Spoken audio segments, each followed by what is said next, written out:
Bom dia a todos, a paz do Senhor Jesus. Continuamos com a história de Davi, a qual estamos falando sobre o pecado dele.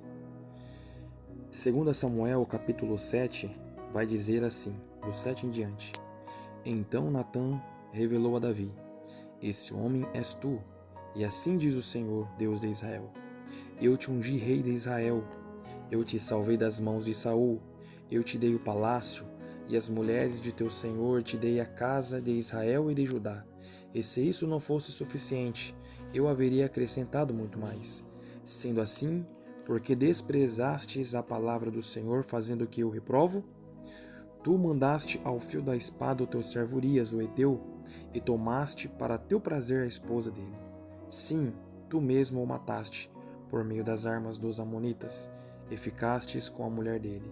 Portanto, agora a espada jamais se apartará da tua casa, porquanto desobedeceste a minha palavra, e tomaste a mulher de Urias, o heteu, para que ela se tornasse tua.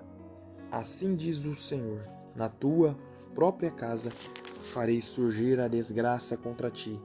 Tomarei as tuas mulheres debaixo dos teus olhos, e as darei ao teu próximo, que se deitará com as tuas mulheres à luz deste sol. Amém? Somente até aqui. Deus ele vai usar o profeta Natã para repreender Davi do seu erro. Aí o profeta Natã ele vai chegar e vai contar uma história, uma parábola, um dilema. E nesse dilema ele vai dizer: numa cidade havia dois homens, um rico e outro pobre. O rico possuía inúmeras ovelhas e grandes manadas, entretanto o pobre nada tinha, senão uma única cordeirinha que havia comprado com muito custo. Ele cuidou dela com carinho e ela cresceu, com ele e com seus filhos. Ela se alimentava em sua companhia, bebia do seu copo e até adormecia em seus braços. E ele a considerava como carne de sua carne.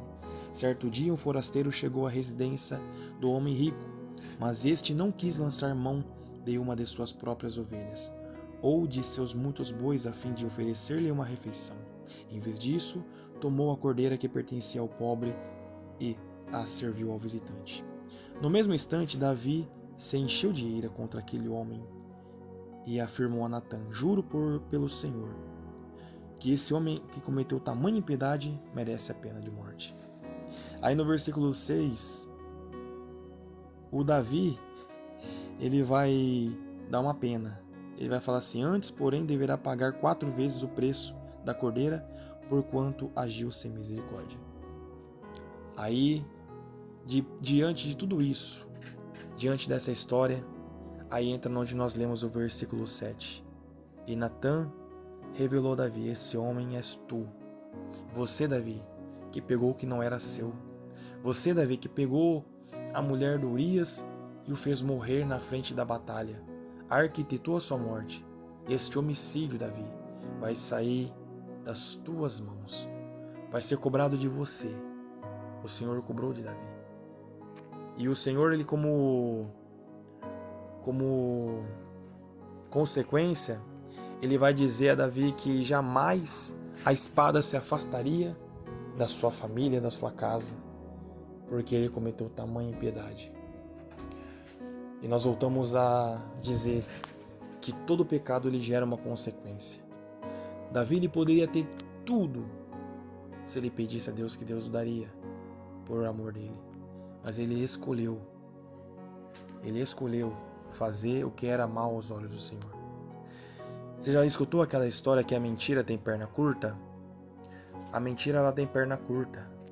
E uma hora ou outra vai vir à tona. Não adianta se esconder dos homens, não adianta esconder da esposa, do marido, não adianta esconder do patrão. Uma hora ou outra a verdade ela será revelada. Uma hora ou outra a verdade vai vir à tona. Porque Jesus disse: Eu sou o caminho, a verdade e a vida. Jesus é a verdade. E nada fica oculto diante de seus olhos. Nada fica escondido diante da face do Senhor. Você pode enganar o teu próximo. Você pode enganar até si mesmo. Mas o Senhor ninguém engana. E diante disso, Deus deu uma Uma das consequências foi que esse filho, que foi gerado por Betseba, ele iria morrer. E outras profecias também que Deus falou através do profeta, que as mulheres de Davi, elas seriam dos seus próximos, e seria tudo isso diante dos seus olhos. Isso vai acontecer mais para frente, e nós logo vamos ver esse episódio. Que Deus abençoe sua casa, sua família, os seus sonhos, os seus projetos. Vamos aprendendo com Davi. Até um homem que era um rei, ele cometeu erros. Nós também podemos cometer.